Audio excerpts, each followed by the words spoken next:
Hey everyone, Gil here with Gray Man Prepping.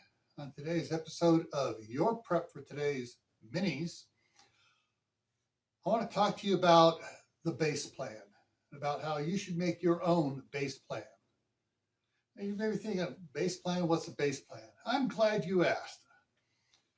Having worked at Homeland Security as the Emergency Management Coordinator, I had to write the base plan, and then every event that came after that. The base plan isn't preparing for a specific event, such as a fire, an earthquake, a tornado, a hurricane. A base plan is what you build first, your basic survival, your basic needs.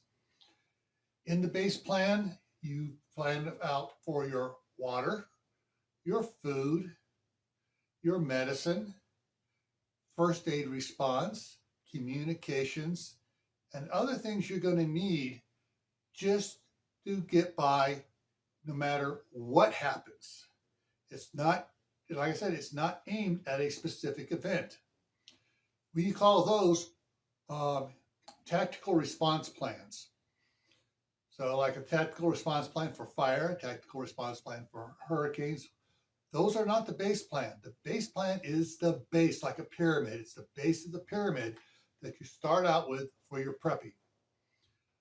That is one of the problems people fail at, is they'll start preparing for specific events and they don't have their base plan, and they wind up with holes in their preparations.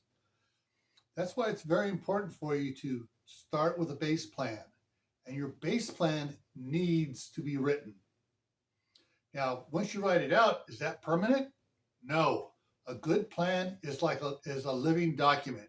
It's always growing, always changing as you learn more things, because you don't expect yourself to get it right the first time out of the box.